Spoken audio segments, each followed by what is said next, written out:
All right, welcome in everybody. I can see people are starting to connect to the webinar. We're going to give it a few minutes for everybody who's still trying to connect. We might get started at maybe 12:01.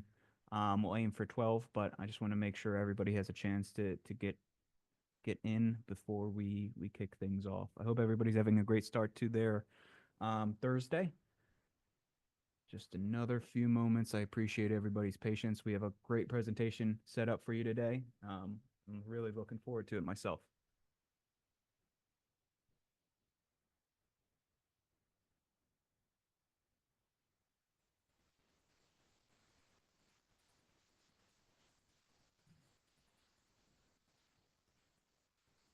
All right. Still see people connecting on my end.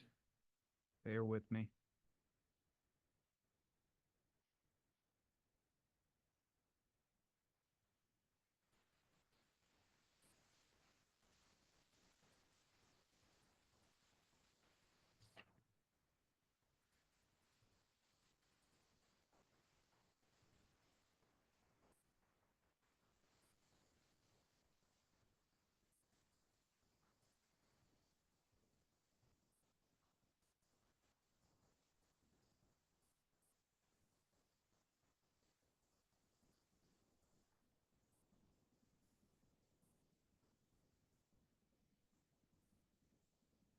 Another second.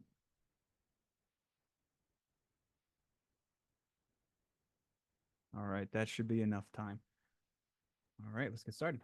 Hello, everyone. My name is William Mucker. I am a client executive with Camaplan and would like to thank you all for joining us for today's webinar, How to Use Steady Mortgage Cash Flow to Supercharge Your Retirement Savings with Joshua Andrews. As a quick note, please be aware that we will be answering questions at the end of the presentation. However, feel free to use the chat and/or Q&A function on your screen to pose your questions whenever they cross your mind. They will be saved and addressed once the presentation portion ends and the Q&A portion begins. Before we get started, we have a brief disclosure to go through. Everything presented in today's webinar is strictly for educational purposes. Camaplan is a neutral third-party administrator of IRAs. We are not attorneys, CPAs, or financial advisors. If it comes to a time when you need advice in any one of those fields, we highly recommend you consult with your team of professionals. We are more than happy to be a part of the dialogue with your team of professionals to make sure the investment process is quick and seamless.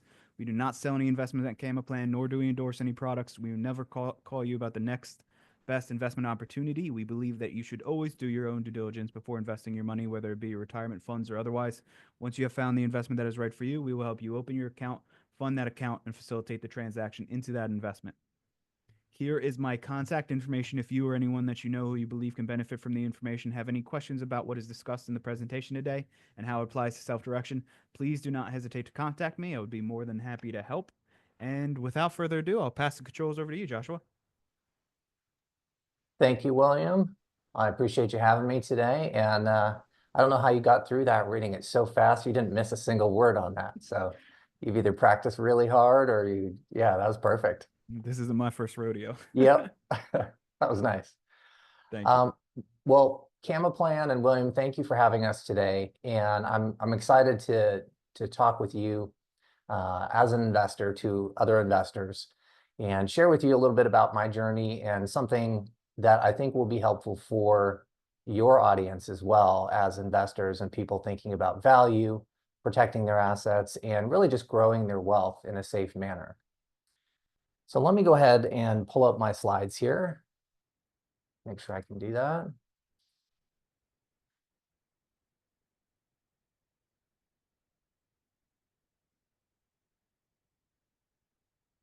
Bear with me just one moment here.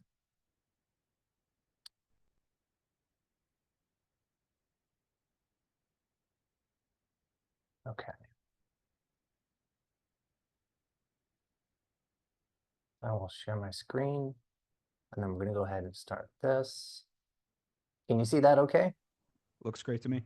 Okay, thank you. So today what we're going to talk about is how to use steady mortgage cash flow to supercharge your retirement savings. Now, we're going to go over this at kind of a 30,000-foot view, and I'll just walk you through a little bit about my experience and how I think this might be able to help you on your journey. So today's agenda, just a quick introduction about myself. I won't ramble on, but I think it's important to know kind of, who I am or what I'm speaking about, right? If I have any authority in the matter. We'll talk about our retirement concerns and challenges. So these are things that I think we need to cover kind of top of mind before we decide if an investment fits or serves us. And we'll talk a little bit about that. We'll cover very briefly stocks and mutual funds, why they don't really solve the problems that we have. And then we'll get into the introduction to mortgage investing, what that is, just some basics if you don't have any idea of what that is yet. And then we'll do what everybody's favorite is always going into the case studies and real world examples. And then we'll talk briefly about compounding, how you can use this investment vehicle to compound, maximize the growth in your retirement account. And I'll show you some examples of that. And then we'll close out by talking about my personal why for investing, just why I do this, why I care, why I'm talking to you at all. And then we'll have a closing Q&A. So just briefly, my name is Joshua Andrews. I am one of the founders of Paper Profits. That's our company. You can look at us at paperprofitsfund.com. We're located in Austin, Texas. I have lived in Austin for close to 10 years now. Jane Wobbs is my business partner. She's a wonderful asset to our organization. And then we also have some wonderful employees that were very valuable to us and we're happy to have with us as well. So one of the things that I want to give you as a value add today is, regardless of what you get out of this education, I would like you to go over to our website and pick up a copy of my book. It's completely free. It is titled Paper Profits. I authored this in 2017. And really what this is it's like a beginner's guide. It's just a nuts and bolts, starting from, I don't know anything about mortgage investing or even what they are, to here's how you can do it. So obviously it doesn't cover everything. There's a lot to cover, but it really gives you a foundational understanding and I think is a solid educational piece if you have interest in this. It's totally free. There's no upselling or anything in it. So if you go to our website, there's a few buttons that you can click on. It'll take you to a form to get the book, and it's also at the bottom footer as well. So just about myself briefly, I live in Austin, like I mentioned. I'm very happy here. I'm happily married. I've been married for close to 10 years now. And I'm a little bit of an introvert. So I enjoy being at home. I enjoy reading, reflecting on life. I'm very much into health and longevity, taking care of myself and then those around me.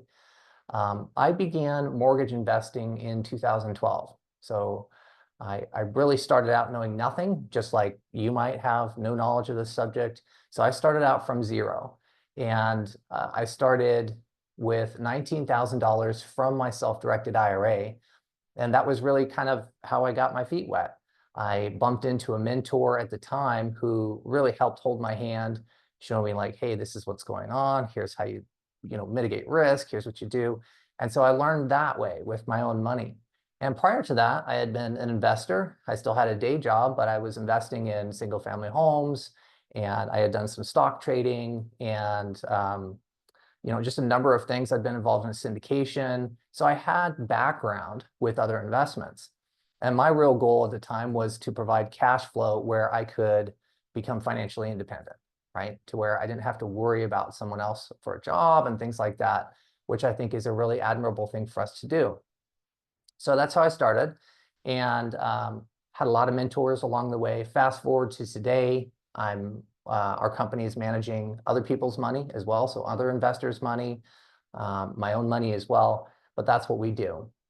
And so my full-time gig is working with investors to grow their portfolio, manage our company, and like I said, I have a wonderful partner and other staff that help make that happen. So before we talk about the mortgage part of it, what I think is really important when you're evaluating investments, right? Because there's all kinds of different ways to make money, but they come with trade-offs. They come with risks versus reward versus you're depending on some part of the market cycle to get your money out, things that are maybe outside of your control. So we're trying to minimize that as much as possible. But I think if we look inward and really look at what are the issues that we're having, what are the problems or concerns that we want to actually resolve with this investment? And so some of the challenges that I hear on a daily basis from investors is unpredictable returns. So I would rather have a little bit lower return, but have it be predictable than large periods of time where there's really not a lot going on and then a huge win or a huge loss. So that's something like maybe stock market investing or other things like that, where you largely have no control and you're just kind of at the whims of what happens. So when it's good, it's really good. And when it's bad, it can be really bad. And then you miss years where you're trying to make up for that bad part. So we want unpredictable returns. Low yield investments, we're at a point right now where inflation is a real thing. We all see it. It's something that affects all of our lives. You go to the grocery store, you fill up your tank with gas, all of these things, health insurance, they just cost a lot more than they used to, even just a handful of years ago, a lot. And so our investments need to keep pace with that. They need to have a mechanism to keep pace with that. Otherwise, that money that they're earning 5, 10 years from now, when you're actually going to use it, is not going to cover what you think it's going to cover. So we want something that's going to, some of our worries is really inflation eroding our wealth. And our wealth is money that, in simple terms, we have worked for to accumulate value. And so if inflation's eroding that, that's basically theft, that's eroding your hard-earned efforts. And then complexity. A lot of folks on here might have a day job. You may be a business professional, very, very good at what you do, and you just don't have time to learn the ins and outs of some brand new investment or do it yourself. I think knowledge is very important, knowing how something works and having the education, but you just may not have the time. Just like I don't have the time to go do a fix and flip property. I'm focused on my business. I'm focused on, the mortgage investing side. So I think these are some of the challenges that we have, and knowing that going in is super important to evaluate whether an investment is even right for us or not. Is it going to solve any of these problems for us? Some of the other concerns that we have for retirement specifically, and even if you want to work after retirement, maybe you just want to quit your W-2 job, if you have one, is financial stability and peace of mind. So this is a big one. Knowing that you can stop, you can take your foot off the gas pedal and things will continue to get better for you financially. And that can only happen if you own things. That can only happen if you either own a company, parts of a company, have ownership of something, have money coming in from that. Maintaining your lifestyle, that is super important. I hear a lot of folks saying, well, you're going to have a lower tax bracket at retirement and this and that. And that could be true. Maybe you're scaling back to a smaller home, your kids are gone, things like that.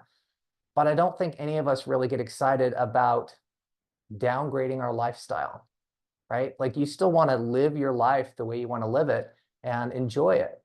And I think having that mindset of your future is going to be bigger than your past. You're going to have, things are going to continue to get better even after you're done working is really important.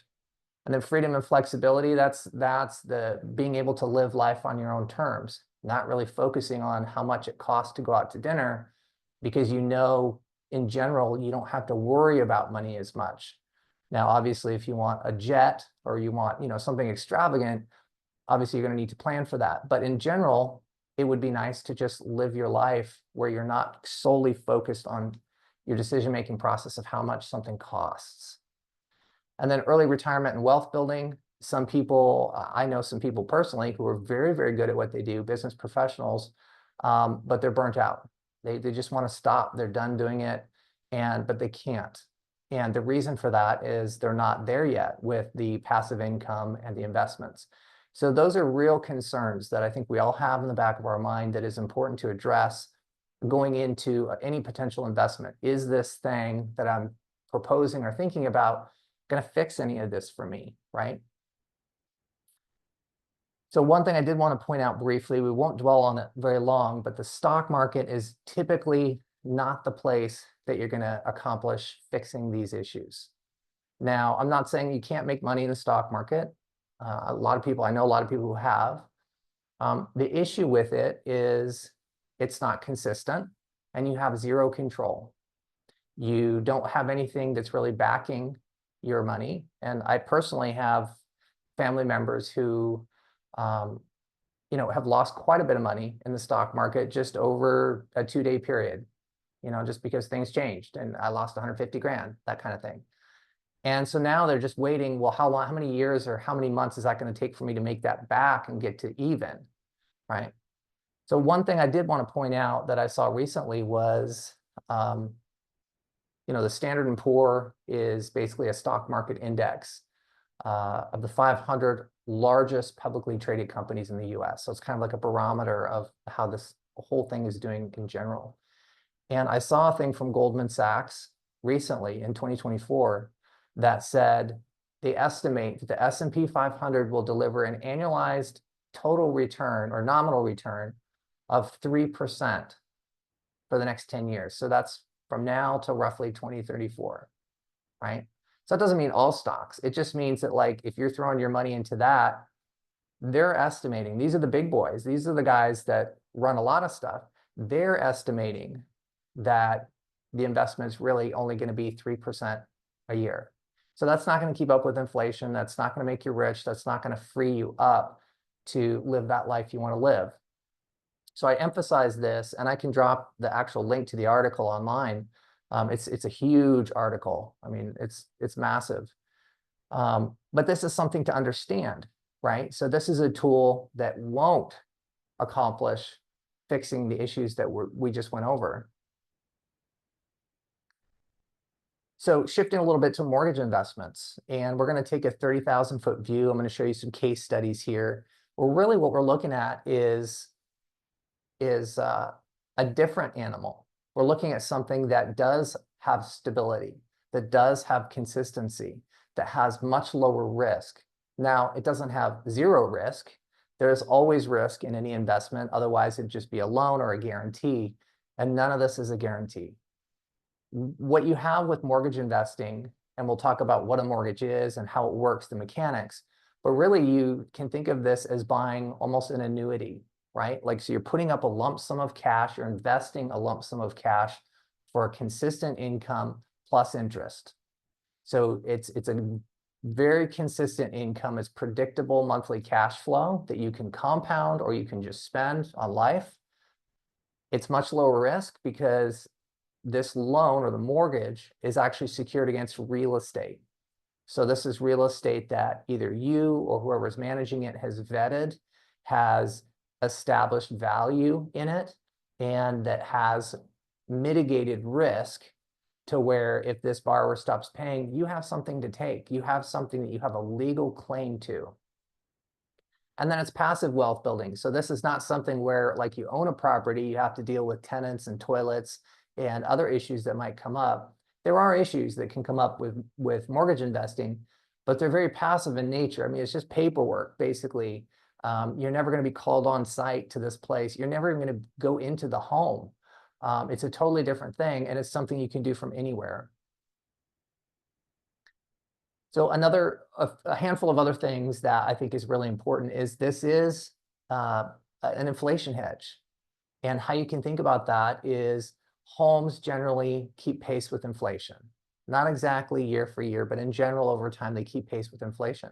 So your asset, your security piece is the house itself if the borrower stops paying or defaults, right? So that there is there for protection. So the more that value goes up in the house and the borrower is paying down the loan, the better off your situation gets over time, typically. Even after you make the loan, it gets better and better and better. You can diversify, so you don't have to have all of your investments in the state of California or wherever you live. They can be all over the place. You can have one in each state or certain areas that you like. It lends itself a lot easier to diversification because you don't have to be there on site. It really is passive income once it's set up correctly. There's no active management. You basically have a servicer, which is the middleman and accepts payments on your behalf. So the borrower doesn't even know who you are or your IRA, if your IRA is investing. There's a middleman called a servicer. So if you have a mortgage on your house and you make your payment every month or you get a little coupon, that individual or that company that you send the payment to is not the actual owner. It's the in-between person. It's the servicer. And then that servicer basically accepts the money from you, the borrower, and then takes a small fee, maybe $20, $30.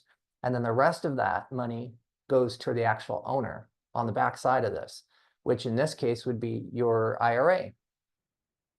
So it's very simple and transparent. The process here is super easy to understand. This is not, you don't need a PhD in anything. You are investing money in a mortgage that's secured by real estate. You have all the information available to you to make that decision or not pass. And the borrower sends a monthly mortgage payment to the servicer. Part of that payment is principal and part of that's interest. And the interest is profit to you. And so it's interest income. And the last thing I want to say about this is actually adaptable to interest rate changes. So we get a lot of questions like, well, I see the Fed raised interest rates a point or a half a point. How does that affect this investment or your business? Well, largely it doesn't, because most of the loans are shorter term. I mean, if you have like a 30-year fixed loan that you want to keep, then invest in, then yeah, that will probably affect it. And that's another conversation I'd be happy to talk with you about.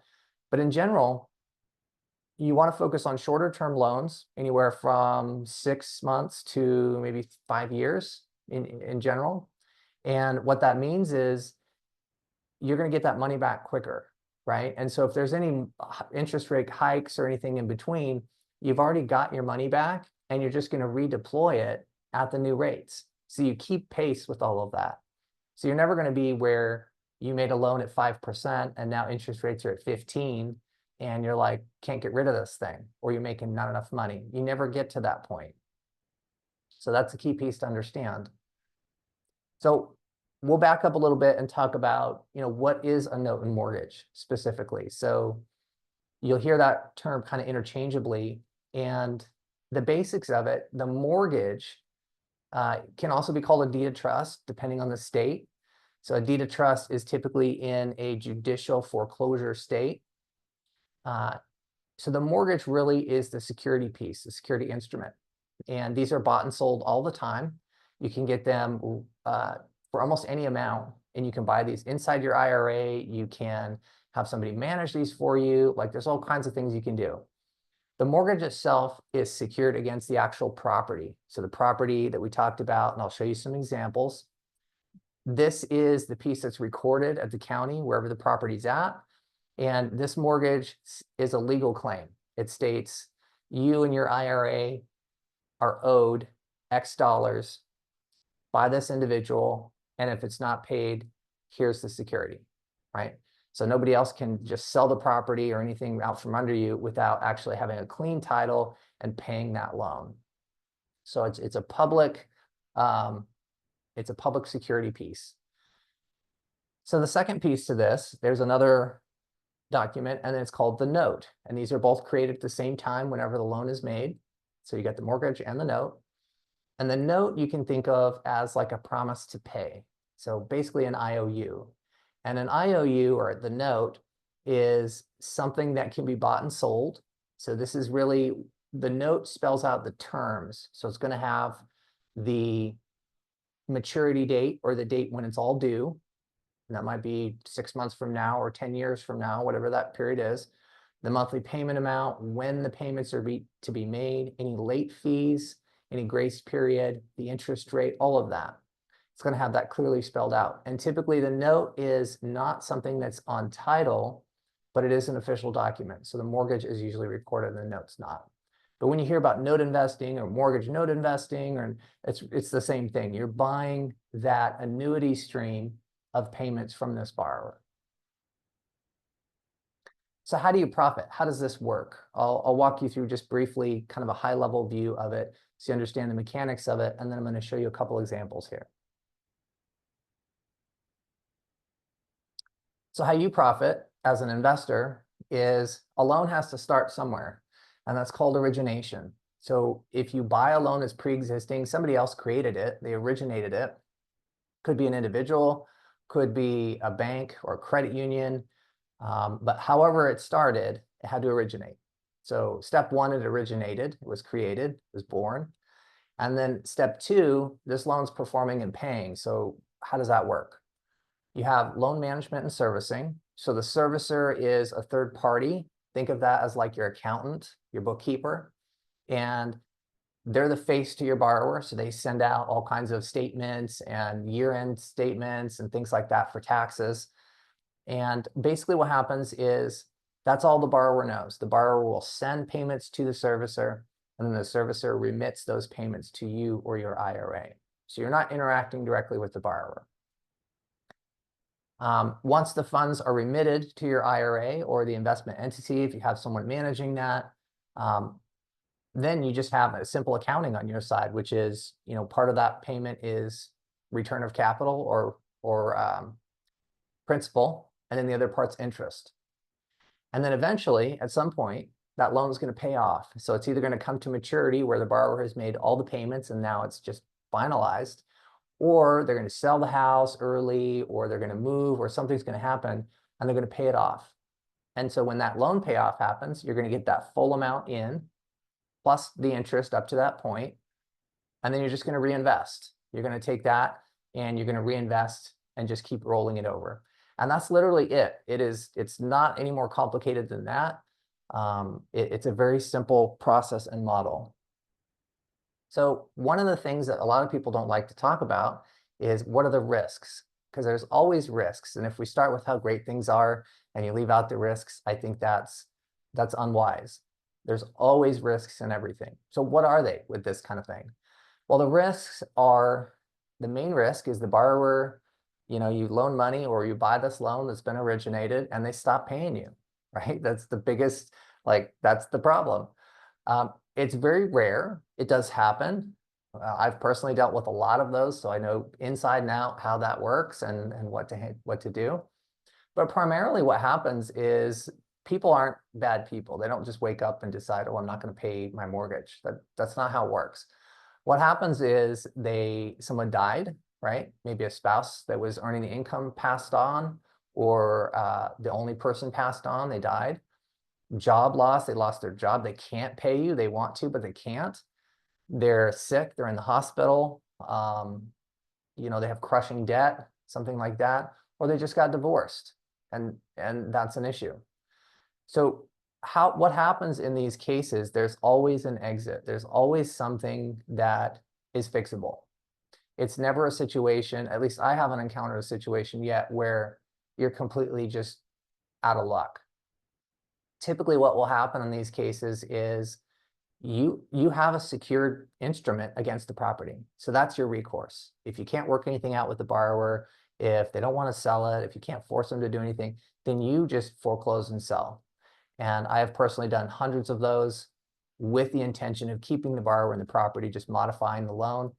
So I'm very familiar with how that works. And almost always there is a resolution to be had. You very rarely sell the house.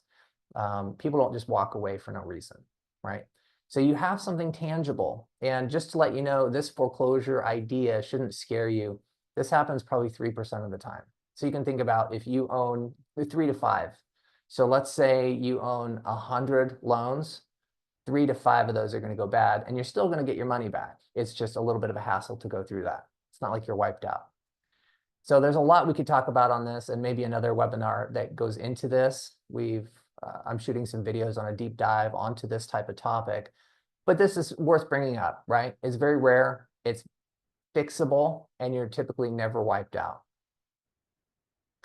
So let's get on to the case studies. This is an exciting part everybody likes. So case studies, these are actually loans that I have done or our company has done, right? So these are real examples, they're not made up. I have redacted some stuff, so there's no borrower personal information, no actual address of the home. I've intentionally left that off. So case study number 1, so this is an existing mortgage purchase. This is the actual house. So you can see it's a beautiful place. It's not a dump. This was I believe it was like a home equity line of credit that a bank or a credit union had originated. So they created this, right? And the borrower stopped paying for whatever reason. And they forgot about it. The bank charged off the mortgage, which means like the bank tried to collect, didn't foreclose, decided it's not worth it, sold it. and came downstream to the secondary market to investors like myself, and I bought it. So here's the investment summary. So basically, we purchased this on April 22nd, 2022. I'm sorry, April 22. And the purchase price, so this was our out-of-pocket, was $85,576. So the borrower owed 105, just a little bit over 105,000. And the loan position on this was senior. So for whatever reason, the borrower had paid off. This was originated as a second position, but they paid off the senior and just had this left and forgot about it because they weren't paying. Nobody was chasing them. So we were in a great position. So the property value at purchase was just about 1.2 million. So there's huge value in the property itself, and we're a senior position lien. So this is a great position to be in. Like, it's almost a no lose. So very low risk. You have a loan to value, which is basically taking the amount of the current loan or senior position loan divided by the value of the property. And so the lower the value, the better on that, the percentage. So you had protective equity of about 1.1 million on this. So it's a great deal. The interest rate that the borrower was supposed to pay was 5.42. Now, keep in mind, since they weren't paying, this was accruing still. It's still a valid loan. It's just nobody was chasing them about it. So that's what we purchased. And here's how we exited it. Here's what actually happened with it. So this borrower actually filed bankruptcy. And this kind of goes to foreclosure and some of the risk mitigation things. In bankruptcy, you are a secured creditor as a mortgage holder. And so you're protected. In order for a bankruptcy plan to work and be approved, a secured creditor has to get paid, right? So there's no way for them to like weasel out of it. They can't finish their bankruptcy without it. So the trustee in the court basically says, well, you're going to pay off this existing mortgage in your bankruptcy, and here's how much you're going to pay, et cetera, et cetera. So we don't do any of that. It's, again, hands-free. You just kind of monitor the case through your attorney, and that's it. So the total amount that we received was just over 127,000. And then the profit from the investment was just over 41,000. So keep in mind, this is inside of a year term, right? With very little work. I mean, just some know-how and knowledge on how to maneuver this. So your return on investment is 48.8%. So strong equity, you're not going to lose your investment. Very, very little risk and very high upside. All right, so this is an example of like buying a non-performing loan. And what I did was in here, I tried to show you a case study for each type in general. So a non-performing, a performing, and then originated loan. So you'll see that here. I don't recommend that you start out of the gate buying these. I just want to show you an example of even buying them when they're not paying works typically very well. So the second case study, I'll move this so you can actually see here. The second case study is, this is a loan, a bridge loan. So bridge loan is typically a loan that gets you from here to there. So this is usually like a commercial type of loan that for commercial real estate. It might be where the borrower is actually renovating the property, or they're fix and flip, or they're going to refinance, but they need to make some renovations. And so they just need the money 6 months, a year, maybe. That's typically what happens. And so that you can think of that as bridge lending to get you from here to there. So we actually created or originated this loan. And this is a photo of the property. And it's actually a pretty expansive property. It's a bed and breakfast. So the mortgage amount is 600,000. That's the amount of loan that we made. And we're in a senior position. So we're the first position mortgage. So the property itself, this is actually a copy of the appraisal, and I've redacted the property address, but the property itself was appraised at $6.6 million, right? And that's as is, which basically means as is means there's no repairs that are needed. It's just how it's sitting is how it's valued, right? So it's as is value. So with this, we are in first position. We've lent 600,000. It's worth 6.6. So equity above everything, if this borrower stops paying, is $6 million. I mean, it's enormous. So you're praying that this borrower doesn't pay you, right? Like that never happens in situations like this, and it's complicated. But in general, you can see how secure this is, and not all loans are like this. But I just want to show you some extreme examples and then some average examples. But this is a super secure place to be as a lender. There's no risk here almost at all. I can't think of any way that you would actually not get your money back plus interest. So this was a short-term loan. They needed it only for 3 months. And usually we try to make them a little bit longer. But on short-term bridge loans, what you want to think about is there's a lot of effort that it takes to qualify the borrower and go through the due diligence and all of these things. So you don't want it to be for like 2 weeks, because you're not going to make enough money to have gone through those steps. So what we do in a lot of cases, not all, is we do what's called guaranteed interest. And guaranteed interest is basically like almost like a prepaid interest. So it doesn't matter if you pay the loan off 2 weeks after you got it or at the 3-month mark, you know, the prepay or the guaranteed interest is X amount. So in this case, it was 90,000, right? So you look at this and you're saying, well, basically you make $90,000 in 3 months, super secure. You're going to do almost nothing. They're doing all the work to the property. You're in such a great position. You're in the bank's seat, and that's where you want to be as a lender. So again, this is the appraisal showing that, yes, this is actually worth that amount. And this appraisal was probably 180 pages long, right? So this is just a snapshot. And so how we exit on this property, we're in the middle of a refinance. And so they're about to pay us out, right? So it's very secure place to be. And then the final case study number 3, existing performing mortgage purchase. So this is not a bridge loan. This is just a loan that a bank made or a credit union made some number of years ago. It was modified, meaning they changed the terms with the borrower to help make it more affordable. And I'll walk you through exactly what we did here with this and what that looks like. So the fair market value, this is just basically small town anywhere USA. Actual home. One of the things you'll notice is there's a flag out front. Lawn is nice and trimmed. Like, this is somebody who cares about their house. This is not something just beat up and, you know, there's not junk cars out front. Like, this is somebody who may not have a ton of means, but they care about their property. And so that's really important. That's what you're looking for. So again, we're in a senior mortgage position here, and the unpaid balance is 82,000. So the unpaid balance is what the borrower owes. The rate that the borrower is paying is 6.92%. The payment's $523.47. The payments remaining is $353. And this is because they modified it again to making it a 30-year fixed. So the purchase price, what I paid for it, is $40,750, right? So you can see right there, that's not a bad deal, because the borrower owes 82 and I paid half that.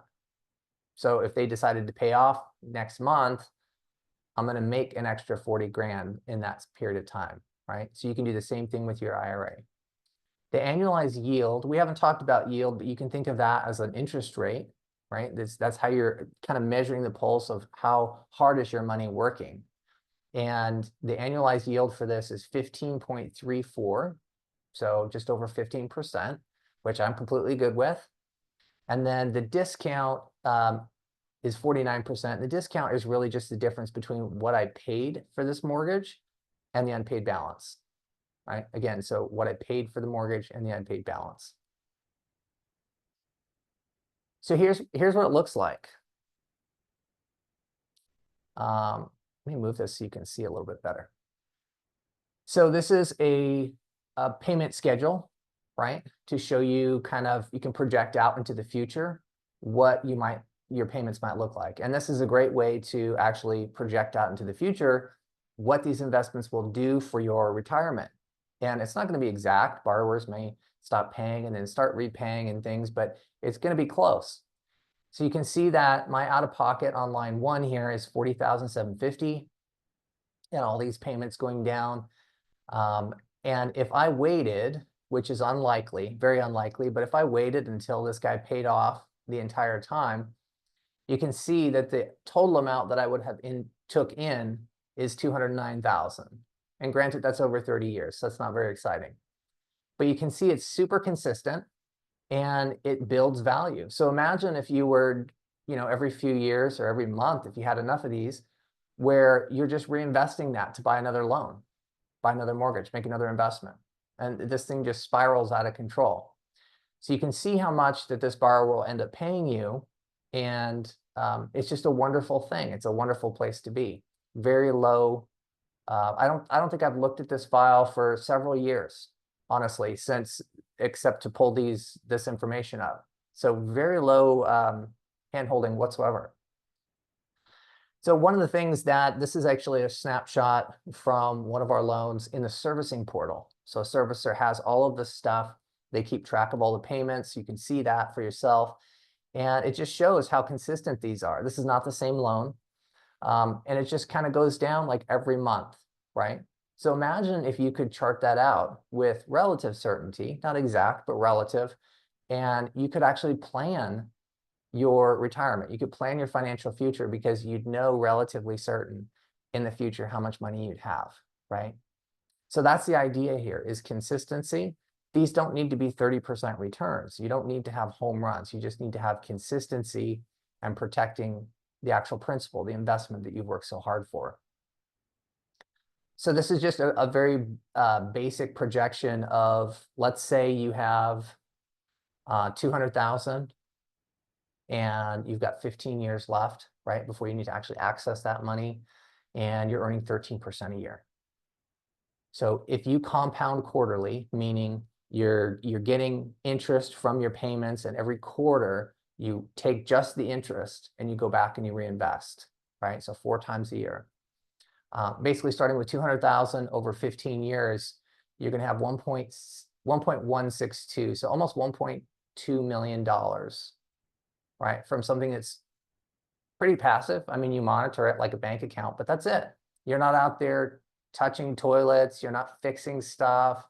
You're just finding a better way to generate cash flow.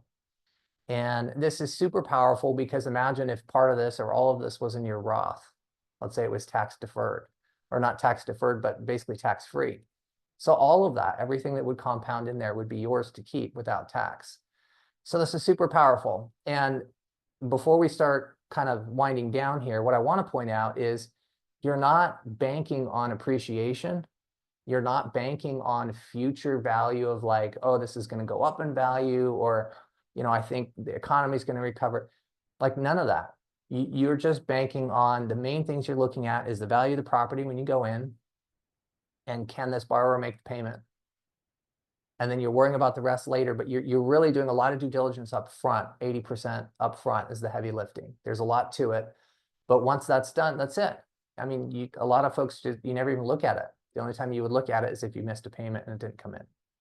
So this is the kind of thing that I think is really valuable to help some of our concerns around retirement and help us get where we want to go. Is it the only thing? No, there's obviously a lot of other investments, and I would encourage you to definitely use different type of investments synergistically, right? Maybe you have real estate for tax write-offs and other things. But this is something I think you should definitely take a look at because it's changed my life, and it's a wonderful thing. So in closing, before we get to some Q&A, I want to just kind of share in my mind some next steps that you can take. So first of all, like I said in the beginning, I think understanding what the concerns are, and then before you go rushing for a solution, really understand your why. Like, why is this money going to matter to you? What is it going to do for you? Is it to get you out of a job that you don't like? Is it to have you spend more time with your grandkids? Is it to spend more time with your kids? Is it to take trips? I'm sure there's something that's deeply important to you or your spouse. So finding that why is really important, because that will be the fuel to say, okay, I'm on track. This is why it matters, and that sort of thing. And then the next thing would be, to have goals around that why. So be actionable. The goals need to be actionable. Okay, so if I take these steps, here's what is likely to happen. And then be measurable. So something, you need to have a way of measuring that. Am I winning? Am I behind? So measuring that is super important. And then once you have those, you've thought about that, then just take action. Take action in a way that if you make a mistake, it's not going to wipe you out. It's not going to kill you. And then just learn from that and keep growing. I think that is really the best next steps I could give you on something like this. And so I'll briefly share my personal why for investing, and then we'll go to Q&A. So my personal why, this is a photo of me and my dad, and he's got a cowboy hat on. I tried to get a better, more clear photo from my mother, but this was like Polaroid days, right? Like I think I don't even think it was that. I think you took the roll down and had it developed or something. So this is all she had as far as quality. But that's me sitting by a stream with my dad. And they live up on in the mountains, basically on a ranch. And that's where I grew up. So I was looking at some photos with my dad when I was visiting my parents. And he said, I really like this picture. It's one of my favorite of us together. And so what I did was when I was leaving, and this was several years ago, I went back to the stream with my dad. You can see we're much older, both of us. And the stream's behind us. He had dammed it up. It looks different. It's a 20, 30-year difference. But I took a picture with my dad. I had my mom take it. And I said, I want to have kind of a before and after there because that picture, the first one, meant so much to him. And so my why is really spending time with loved ones, spending time the way I want it, right? And we still have to work. We still have to do things that maybe we're not super jazzed about. But my why is I want to have free time. I want to spend my time the way I want. And I want to spend it with who I want. And I want to be able to take care of my loved ones. And the bottom line is it costs money to have free time. It just does. And so I want more time with family and friends. I want, to be able to take care of my parents, to, have people lean on me as needed. And so time to spend with loved ones for me is really the big thing. And to do things that I enjoy, right? Like I enjoy reading and other things. So for me, if you ask me, well, why are you doing all this? I'm like, for me, it's about buying time. That's really what it is. So I would encourage you to figure out what that is for you. And it may not be one thing, it might be several things. But I think knowing that will give you something inside that will help you figure out, the best course of action for things. All right. And then in closing, again, go to our website, paperprofitsfund.com, get a copy of the book, schedule a call with me if you'd like. I'm more than happy to talk with you. You can see I can talk at length about this topic. And we have a lot of different things where we help investors with this as well. So definitely get a copy of the book, if nothing else. And I look forward to hopefully talking with you. All right. Perfect. So I'm good with Q&A. Yeah. Thanks so much for that, Joshua. It was great to hear all of the information you were able to provide and why you do what you do. We do have some questions coming in already that we'd like to have answered, of course. Okay. The first question that comes in is from Nathan. He asks, what license requirements are there to lend on a personal residence versus an investment property? That's a great question. Yeah, and that's something we didn't get into. So it's going to depend on the state and what kind of loan you're doing. So if it's a residential property, there could be some licensing involved, right? And that's why some investors will buy a pre-existing loan, because in some states, and you'll want to check with an attorney, I can refer you to some great attorneys if you like. But essentially, if you are creating a new loan, you need special licensing, right? Or you may not need that license or any license if you buy a loan that's still in that state, but it's already been created or originated. So the short answer to your question is it probably does. It just depends on what state and what you're trying to do. But all that's fixable. You basically have an attorney help you. Great. Thanks for the question, Nathan. Thanks for the answer. Just a reminder, we have another question here, but a reminder, everybody put your questions in the Q&A or chat function while we have Joshua's time. This is the perfect time to ask these questions. So don't be shy. A question you may have right now is probably a question somebody else in the audience has, or somebody who may be watching this recording after the fact may have. So you're helping somebody out if you ask these questions. So That's a good point. thank you. The next question that we have is from Gary. He asked, "What is the minimum investment, and how do you use investor money, and do you provide investors a certain consistent return?" Uh, yes. Am I allowed to answer that on here? Yeah, absolutely. Okay, yeah. So everything on here has been educational, just as far as like how things work. We manage a couple investment offerings where the minimum investment is 50,000 and you need to be an accredited investor. And we can send you information on that. How that works is pretty simple. And there's a couple different tiers of investment. So you can earn 10.5% up to 13%. So just basically two options. And you can also compound that. So you can get into the teens as far as, return.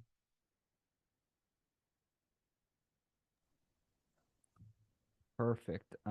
Thank you so much for that question. Thanks for the answer. Mhm. Let's see any more questions coming in for Joshua. No, there are some out there. And no question's a dumb question. 100%. That's right.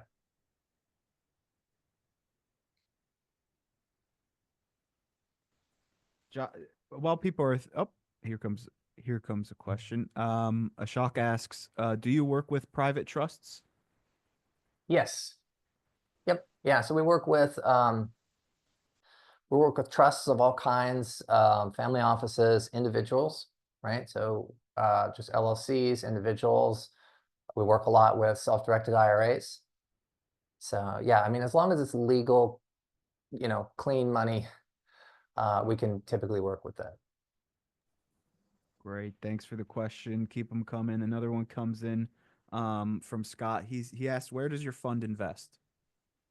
Another great question. So we invest, what I like to say is nationwide with some exceptions. So we're not focused on one or two states. We are a little bit more opportunistic with the caveat that there are some states that we're not going to be involved in. So I can give you some examples. California, New York, Maryland, Connecticut, New Jersey, and there's a handful of other states that we don't want to be involved in. Now, it's not the end of the world if you have a loan there. It's more or less, uh, there's some litigation issues, some licensing issues that you have to kind of adhere to there. And it's simply not worth it for us because we have plenty of deal flow in other states. So I would say there's probably maybe a dozen states that we don't operate in. Great, thank you for that. Um, we have another question. We have a few questions coming in now. Perfect. What is a qualified investor for you? I'm not sure if he's asking more for accreditation or if it's regarding like qualified funds from like retirement accounts. But if you want to touch on Yeah. either of those. Yeah. So we can accept, I mean, as long as your account with Camma Plan allows you, and I believe they all do, or most of them do, to invest in this type of investment, we can accept it. Or you can invest on your own, buying a loan on your own, a mortgage as well. As far as accreditation, if you meant that, so that's just a definition from the SEC of like an accredited investor or what that is. And that's basically someone who, their definition is someone who, if you're an individual or filing as an individual, you make $200,000 a year. Or if you're filing joint with your spouse, you make together $300,000 a year. Or if you have a net worth excluding your home of $1 million. So what that means is you can't count your home in that, but net worth is just basically not cash. It can be cash, but it would be if you have other investments, maybe a rental property or gold and silver or anything else that's worth money. If you're at that $1 million mark, you'd be an accredited investor. Or if you're earning $200,000 yourself or $300,000 jointly with your spouse. Perfect. Thanks for the clarification. Next question. Did I ask you where your fund invests? I Yes. can't. Yep. Okay, perfect. Uh-huh. It's harder to track these in the chat than it is in the Q&A section. Mhm. Um, Do next question, do investors in the fund have collateral on individual notes? Uh, yes and no. So basically, the fund itself, we have what's called an administrator. So it's a third party that holds process all the payments and everything for our investors with our approval. The collateral itself, what you're referring to for folks who don't know, is actually the paper copies of the note and mortgage, right? The assignments, allonges, like everything like showing actual physical proof that this thing exists. So all of those we hold at a custodian. So we don't have them personally. We ship them to a secure custodian who puts them in a vault for us, and then they'll ship them to wherever we need to if we ever sell or the loan gets paid off or whatever. So individual investors are not assigned an individual loan. What happens is you're buying shares of an LLC, and that LLC essentially aggregates capital from investors and then goes out and buys loans or originate loans. So as an investor, you own a fractionalized percentage of every loan that exists in that pool. So you don't have like a physical one that you're saying that's my loan. And that's good and bad, right? Because that way you have a portfolio. Some people want to know exactly that loan is my loan, but they're all your loan technically because you're getting income from the whole pool. Great detail. Thank you for that. Thanks for the question. We have actually a lot of questions pouring in, which is great. I know Okay. it's Yeah. we have about 5 minutes until one, so if we Okay. don't get to any, definitely recommend asking any questions about the fund directly to Joshua and the contact information he's provided. But we'll Yeah, try to get definitely to as reach out. I'd be happy to speak with you. Yeah. thank you. We'll try to get it to as many as possible. The next question comes in from Chuck. Do you completely manage the passive note fund, and is it a note fund or individual notes? Yes. Yes. So we manage it from start to finish, right? So our service is essentially we take our expertise over the years since we've been doing this and essentially put together kind of a turnkey solution for investors. Now, one of the things I will say is education is really important to me. And so our team, we work on education with investors. So there's nothing that we're doing that you can't see. And I really believe that trust, like the idea of trust, should not be because I say you should trust me or somebody should say that they should be trusted, but should be really because of the transparency, right? So we work very hard to have that transparency. Um, so with our investors, they're basically, just to recap again, they're owning shares of the company. So they actually have ownership and you're getting ownership of all of the loans that are actually in the pool. So it's not a one-to-one thing where you own just a loan. Perfect. I see two questions in the chat that are they seem kind of related, so I'm going to ask them Yeah. both simultaneously. One says, as an investor, when can I get my original investment returned and or retrieve some or all of the cash flow? And Yeah. another question similar to that, I would say, is what are the exiting options time frame, excuse me, for the note investments? Yeah. So with us, so for the note investments themselves, right? Like they vary depending if you have a note inside your IRA, right? Depending on if that's a 6-month loan or a 10-year loan, that's going to vary. You're probably going to get paid monthly regardless. With us, the way we have things structured, you get paid monthly or quarterly. So it depends. We have two different offerings. One is at 10.5%, one's at 13. So basically, you get paid either monthly in one or quarterly in another. And you can do whatever you want with the money. It's cash. It's not appreciation or anything else. So you can reinvest it, or you can just have it sent to you ACH or a check every month or every quarter. Your principal, which I think was a really good question, when do you get that back or when can you access it? So the principal on one offering, one of our options, it's 12 months. So we ask you to commit to that for 12 months. And the other one is 36 months. And the reason for those commitment periods is not to try to bunch you up or anything, but really we're originating or buying loans and we don't want to constantly be selling or forced to sell those just to like liquidate. So we want kind of a minimum standard of like, hey, you're going to commit to this for 12 or 36 months in order for us to have it do its thing and really produce income for investors. Great. Thanks for tackling those both. Another question, and I think you just touched on it a little bit. comes in from Scott. He asked, "Are you the direct lender to the consumer, or are you just buying loans on the secondary market?" So we do both. Yeah, that's a great question. So I started buying on the secondary market. So we never did any originations, anything like that. What we're starting to do now, a lot more of, is actually originating, but we're only doing it on commercial property. So we're not doing residential originations. So right now, as it stands, we do have residential property where we've actually just purchased on the secondary market, those mortgages. And then moving forward, what we're really trending towards is doing originations more or less on some of those examples, like I showed you, those commercial property, like the commercial property, right? Where it's just such a great deal and you're so well hedged with risk. It's like we just want to do more of those. So that's really kind of where we're trending. But right now, as of today, we have both. Great, thanks. I'm going to take two last questions, and you just kind of answered one almost. Somebody asks, excuse me, do you deal with only single family? I know you just touched on a little bit of dealing with commercial. What is that everything you deal with? Yeah, it's a good question. So I started in single family, right? I started like just the basics. And right where we're at now is we see a lot more opportunity in commercial. And I don't mean like office space. Usually when people think of commercial, they're like office space.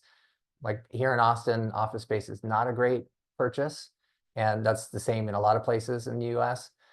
So we primarily focus when we're in commercial on like uh, warehouse, self-storage, multifamily. We do have, I think, one or two loans right now where there is an office attached. So it's not the primary piece that we're lending against, but it's like additional collateral. So in general, it's mostly commercial, but we're staying away from office space for the moment. Great, thank you. I'll say the last question is, if you partake in the investment and there is a default slash foreclosure, do you notify the investor or manage that? We manage it 100%. The investment's managed top to bottom. So what happens is, let's say there's 90 loans in the pool, right? So there, at any given time, there's going to be some people that are late paying, or maybe there's a default going on.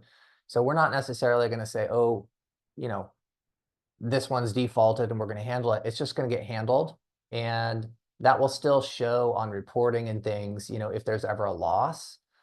We haven't had that, but you would not be notified per se.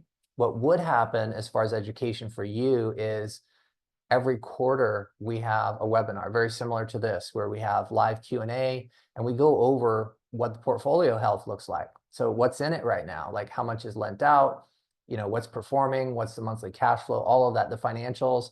So you still have visibility, like I said, into all this stuff.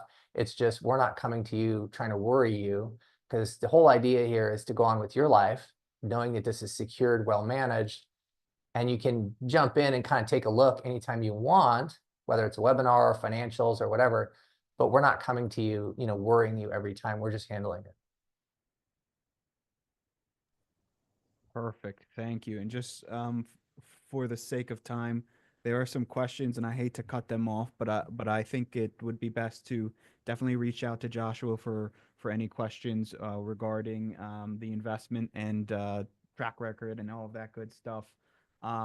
If you have any questions about how this applies to your self-direction or how we can help you capitalize on some of the things you've learned today with your retirement accounts, please feel free to reach out to me directly. I'd love to hear what you're planning on doing and help walk you through that process. I would like to wrap up by thanking everybody who attended live and is watching and asking great questions with us. And anybody who's watching this recording after the fact, who's taking the time to learn a little bit about Josh and what he does best.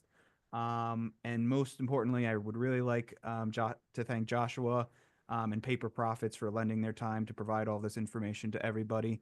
It was really great. I learned a lot, and I hope all of you have a great rest of your day. Thank you, William. We appreciate being here, and thanks everybody. Take care. Bye-bye.